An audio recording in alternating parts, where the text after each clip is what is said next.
Hello everyone, मैं अभिषेक कुमार समृद्धि IAS online class में आप सभी का स्वागत करता हूं। हमने ज्योग्राफी की जो श्रृंखला स्टार्ट की है उसको मैं आज कंटिन्यू कर रहा हूं और आज का हमारा जो विषय है वो है अवसादी चट्टान। कल हमने चट्टान स्टार्ट किया था तो चट्टान में हमने आग्नेय चट्टान को देखा था। चट्टानों के 3 प्रकार देखे थे, आग्नेय चट्टान, अवसादी चट्टान और रूपांतरित चट्टान। तो आग्नेय चट्टान को हमने कल देखा था। आज हम अवसादी चट्टान के बारे में देखेंगे कि अवसादी चट्टान क्या है, इसकी क्या उपयोगिता है, इसकी क्या विशेषता है, इसको किस तरह से प्राप्त किया जाता है, इसके बारे में हम देखेंगे। और मिट्टी कैसे बनती है इसको हम इस क्लास में समझेंगे और जानेंगे। हमारा उद्देश्य आपको केवल ज्योग्राफी पढ़ाना ही नहीं बल्कि ज्योग्राफी सिखाना है, साथ ही उस बिंदु तक पहुंचाना है जहां से बीपीएससी और यूपीएससी के प्रीलिम्स तथा मेंस के साथ साथ अदर स्टेट पीएससी के प्रीलिम्स और मेंस के क्वेश्चन सीधे यहां से पूछे जाएंगे। तो आप यहाँ पे कंटिन्यू कीजिए और देखिए, आप हमारे साथ बने रहिए। आपको ज्योग्राफी पढ़ने में बहुत अच्छा लगेगा और एक बार जब अगर आप हमारे साथ ज्योग्राफी पढ़ेंगे तो ज्योग्राफी जो है आपका सबसे फेवरेट सब्जेक्ट हो जाएगा। देखिए ध्यान दीजिए, अवसादी चट्टान, ठीक है, यानी कि सेडिमेंट्री रॉक। सेडिमेंट्री रॉक जो है वो क्या होता है, अवसादी चट्टान जो है वो क्या होता है। देखिए डिफिनीशन यहाँ पे लिखा हुआ है कि वे सभी चट्टाने, ठीक है, वे सभी चट्टाने जिनका निर्माण विखंडित चट्टानों से एवं जीव जंतुओं और वनस्पति के जमाव से होता है अवसादी चट्टान कहलाता है। तो अवसादी चट्टान क्या हुआ, सेडिमेंट्री रॉक्स क्या होता है, यानी वैसा रॉक्स जो कैसे बनता है, तो चट्टानों के विखंडित होने से। विखंडित होने का मतलब होता है कि चट्टानों के टूटने से, ठीक है। तो वैसा चट्टान जिसका निर्माण चट्टानों के टूटने से या फिर जीव जंतुओं एवं वनस्पतियों के जमाव के बाद होता है उसको अवसादी चट्टान कहा जाता है। एक बार फिर समझिएगा, वे सभी चट्टाने यानी कि वे सभी चट्टाने जिनका निर्माण चट्टानों के टूटने से यानी उसके विखंडित होने से तथा जीव जंतुओं एवं वनस्पतियों के जमाव से जिस चट्टान का निर्माण होता है उसे अवसादी चट्टान कहा जाता है, सेडिमेंट्री रॉक्स कहा जाता है। यानी वे सभी चट्टाने जिनका निर्माण विखंडित चट्टानों एवं जीव जंतुओं और वनस्पति के जमाव से होता है अवसादी चट्टान कहा जाता है। ध्यान दीजिएगा, चट्टानों के विखंडित होने से तथा जीव जंतुओं एवं वनस्पतियों के जमाव से।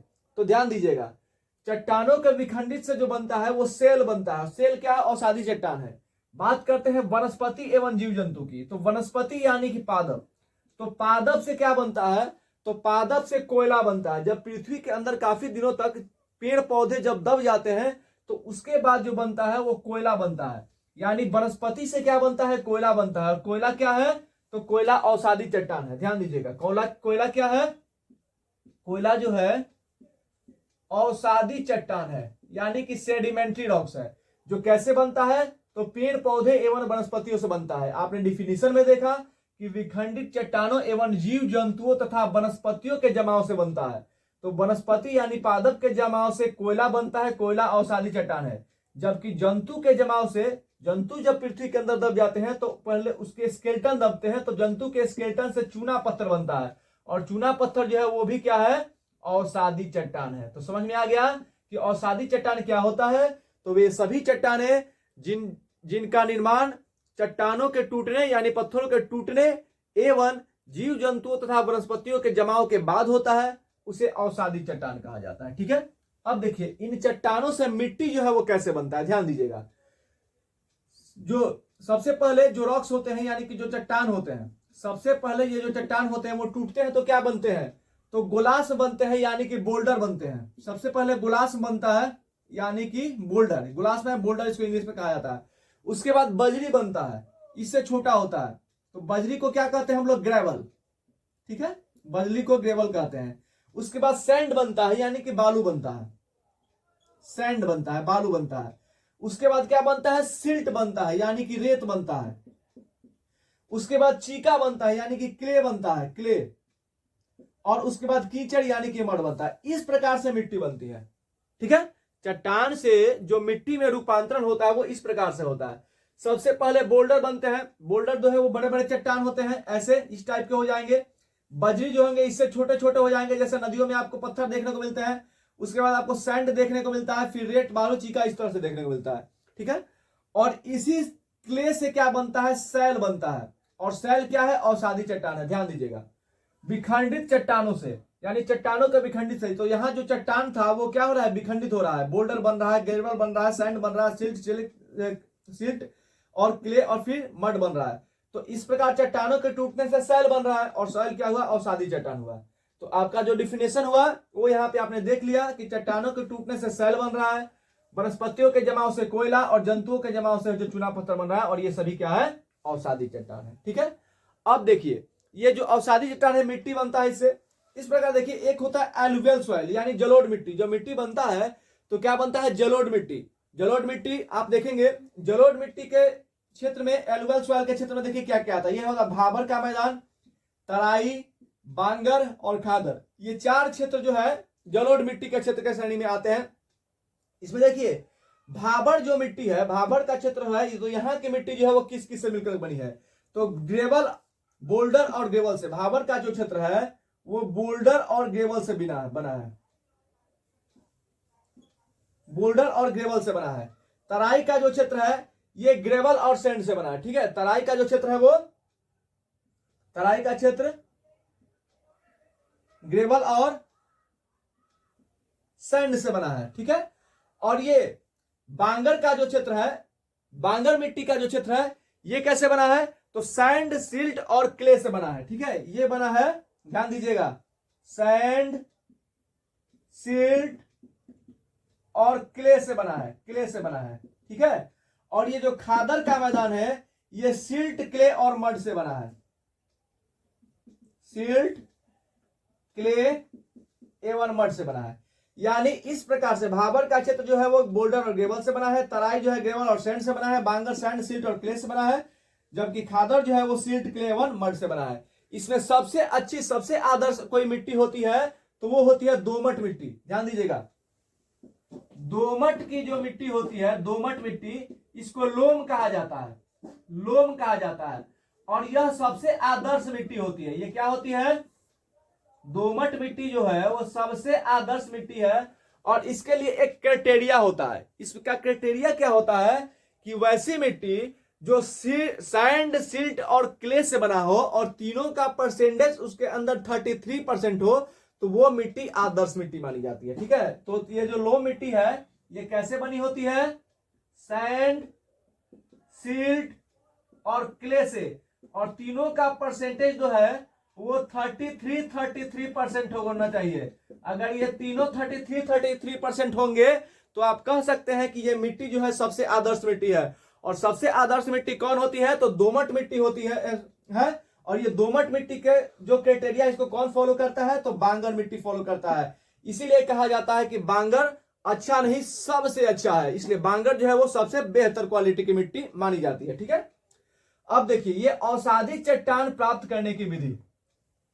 ठीक है, जो सेडिमेंट्री रॉक्स है इसको आप किन विधियों के द्वारा प्राप्त कर सकते हैं, तो 3 विधि के द्वारा आप सेडिमेंट्री रॉक्स को प्राप्त कर सकते हैं।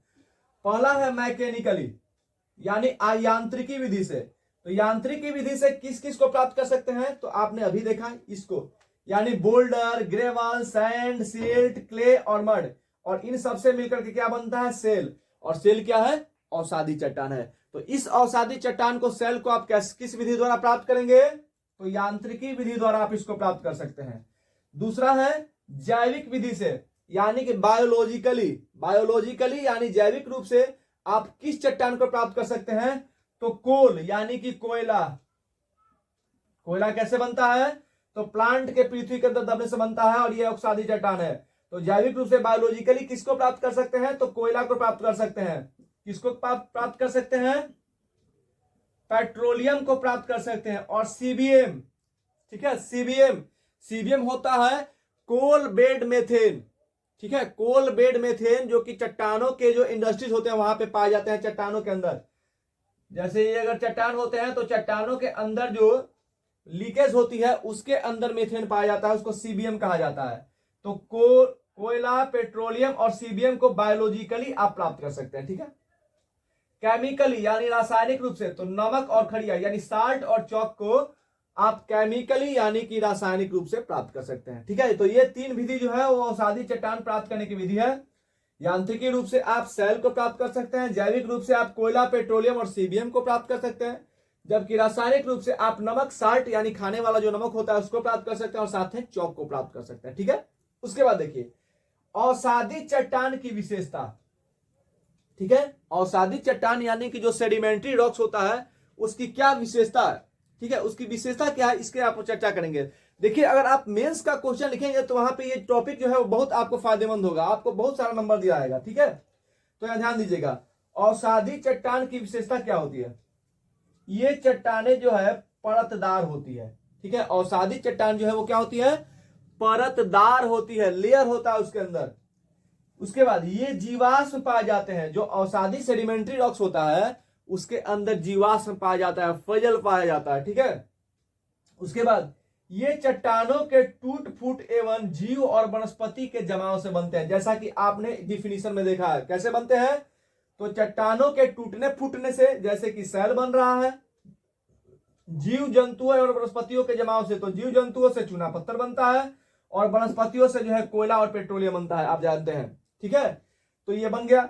उसके बाद जलोढ़ मिट्टी के निर्माण इसी से होता है, जैसे यहां के हमने देखा, इसी मिट्टी से, अवसादी चट्टान से ही क्या बनता है? जलोढ़ मिट्टी बनता है। ठीक है, और पेट्रोलियम एवं कोयला इसी चट्टान से प्राप्त होते हैं। ठीक है, पेट्रोलियम और कोयला जो है वो इसी चट्टान से प्राप्त होता है, अवसादी चट्टान से प्राप्त होता है। ये तो अवसादी चट्टान की क्या है? विशेषता है। अब हम देखेंगे कि अवसादी चट्टानों का आर्थिक महत्व क्या है। ठीक है, इसको मिटाते हैं फिर हम आगे कंटिन्यू करेंगे। देखेंगे अवसादी चट्टान का आर्थिक महत्व। ध्यान दीजिएगा आप लोग, बस क्लास के साथ बने रहिए, आपकी सारे डाउट जो है वो क्लियर हो जाएंगे। ध्यान दीजिए, अवसादी चट्टान का आर्थिक महत्व क्या है? देखिए इसको हम कंटिन्यू करेंगे।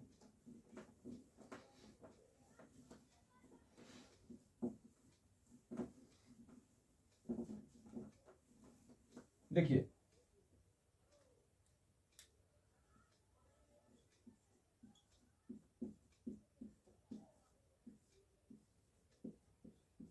अवसादी चट्टान का आर्थिक महत्व, यानी economically importance of sedimentary rocks. देखिए इनमें ऊर्जा संसाधन पाए जाते हैं। ठीक है, पहला, इनमें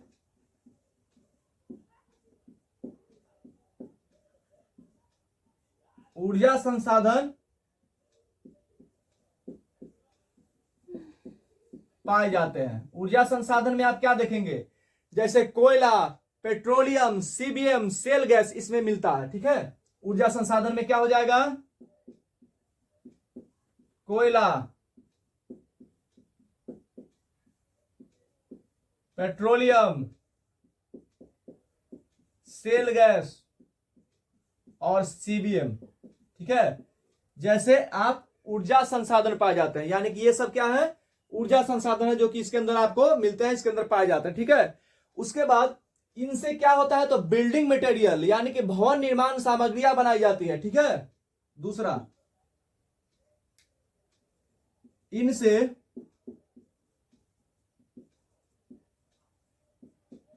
बिल्डिंग मटेरियल यानी भवन निर्माण सामग्री बनाई जाती है। जैसे आप देखते हैं कि gravel, silt, sand, clay, sand, silt, clay, इन सब का इस्तेमाल कहां होता है? तो भवन निर्माण में, बिल्डिंग बनाने में बालू का, रेत का इस्तेमाल होता है कि नहीं होता है? होता है। तो इससे भवन निर्माण सामग्री भी इससे बनाई जाती है, साथ ही इससे इंफ्रास्ट्रक्चर डेवलप किए जाते हैं, इंफ्रास्ट्रक्चर बनाए जाते हैं। ठीक है, यानी इनसे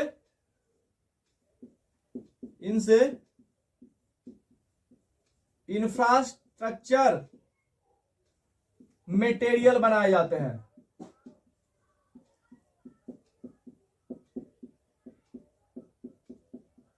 ठीक है, इंफ्रास्ट्रक्चर मटेरियल बनाए जाते हैं। तो इंफ्रास्ट्रक्चर मटेरियल के अंदर भी आपको क्या देखने को मिलेगा? तो इंफ्रास्ट्रक्चर मटेरियल के अंदर भी,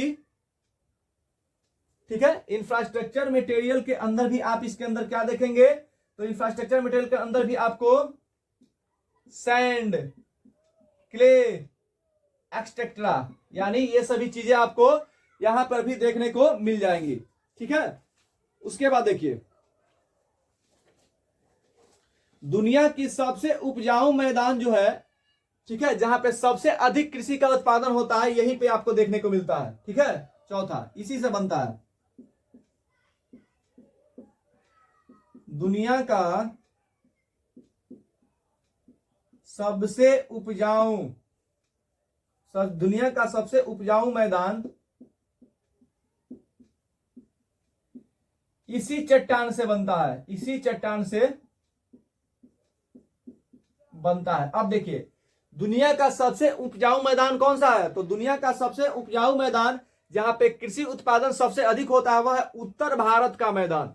ठीक है, उत्तर भारत का मैदान, और इसको 3 नदियों ने बनाया है। इस जो क्षेत्र है, यह क्षेत्र को 3 नदियों ने बनाया है। सिंधु नदी का मैदान, गंगा नदी का मैदान और ब्रह्मपुत्र नदी का मैदान। ठीक है, कौन कौन?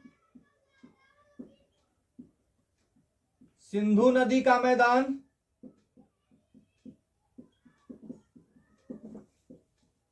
गंगा नदी का मैदान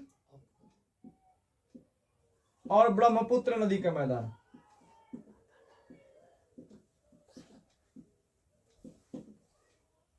बंद कर दिया। ठीक है, तो दुनिया का सबसे उपजाऊ मैदान इसी चट्टान से बना है, जो कि है उत्तर भारत का मैदान, जिसमें आपको मिलेगा सिंधु नदी का मैदान, गंगा नदी का मैदान और ब्रह्मपुत्र नदी का मैदान। ठीक है, उसके बाद औषधि चट्टानों से ही नमक बनाए जाते हैं। ठीक है, औषधि चट्टानों से ही नमक बनाए जाते हैं, यानी कि सॉल्ट जो बनता है, नमक जो बनता है, वो इसी औषधि चट्टानों से ही बनता है। यानी इसमें हम देखेंगे कि साल्ट यानी नमक भी 3 प्रकार का होता है। देखिए, नमक भी 3 प्रकार का नमक होता है। एक होता है समुद्री नमक, दूसरा होता है सेंधा नमक और तीसरा होता है काला नमक। ठीक है, पहला है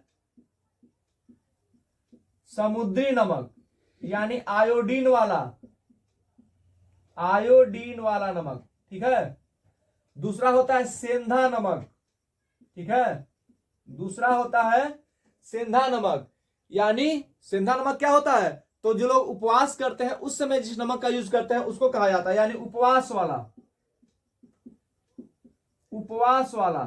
और तीसरा होता है काला नमक जिसका इस्तेमाल लोग फ्रूट्स के साथ खाने में भी करते हैं, यानी फ्रूट्स के साथ जिसका इस्तेमाल होता है, फ्रूट्स के साथ। ठीक है, फ्रूट्स के साथ। तो ये हुआ। इसके साथ ही औषधि चट्टानों का इस्तेमाल जो है वो औद्योगिक यानी उद्योग के लिए भी किया जाता है। ठीक है, छठा, औषधि चट्टान का इस्तेमाल औद्योगिक उत्पाद के लिए भी होता है। ठीक है, इसका इस्तेमाल जो है औद्योगिक उत्पाद के लिए भी होता है। जैसे आप देखेंगे मिट्टी सुधार के लिए इसका इस्तेमाल किया जाता है। ठीक है, किसका इस्तेमाल किया जाता है? तो जिप्सम के रूप में। ठीक है, जिप्सम के रूप में इसका इस्तेमाल कहां किया जाता है? तो मिट्टी सुधार के लिए। ठीक है, मिट्टी सुधार के लिए आप देखते हैं इसका इस्तेमाल किया जाता है औषधि चट्टान का।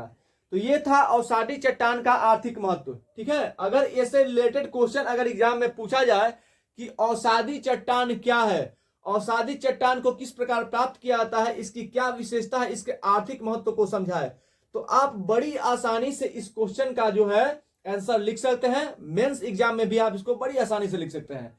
तो अगर इस प्रकार से आप पढ़िएगा तो ये प्रीलिम्स और मेंस दोनों के लिए बहुत ही लाभदायक क्लास जो है आपके लिए होने जा रही है। ठीक है, एक बार ये क्वेश्चन पूछा गया था यूपीएससी के मेंस एग्जाम में कि औषधि चट्टान क्या है, इसकी विशेषता और इसकी आर्थिक महत्व को समझाएं।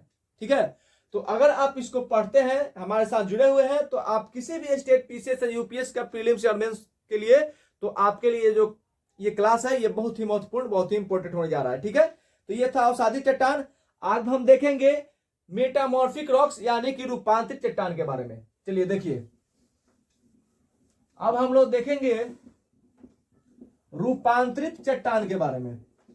रूपांतरित चट्टान क्या है?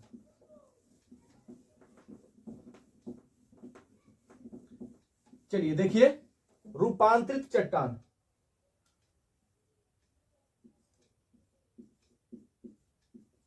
रूपांतरित चट्टान, मेटामॉर्फिक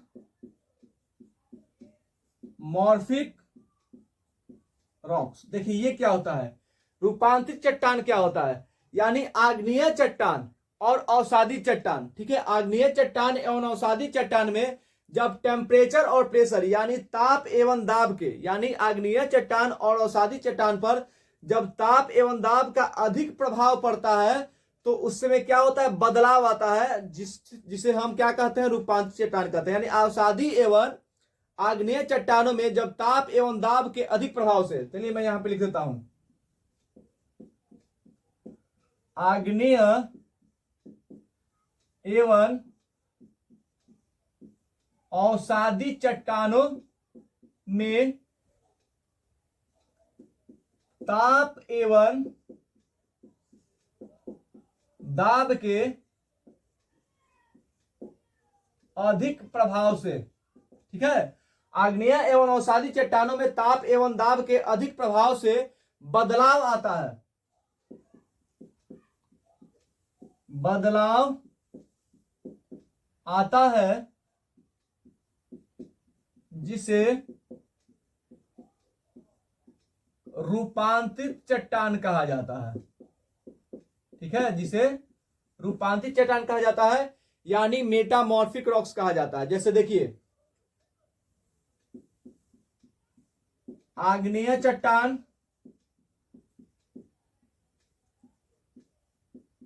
और अवसादी चट्टान, ठीक है, इन दोनों को अगर ताप एवं दाब दिया जाएगा, ठीक है, अगर आग्नेय चट्टान और अवसादी चट्टान दोनों को ताप एवं दाब दिया जाएगा तो क्या बनेगा,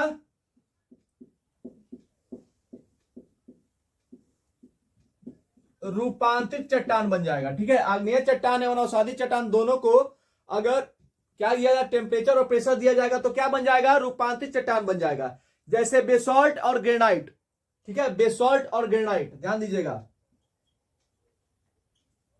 बेसॉल्ट और ग्रेनाइट दोनों क्या है, आग्नेय चट्टान है। ठीक है, दोनों क्या है, आग्नेय चट्टान है। ध्यान दीजिएगा, बेसाल्ट और ग्रेनाइट दोनों क्या है, आग्नेय चट्टान है, और दोनों को अगर टेम्परेचर और प्रेशर दिया जाता है,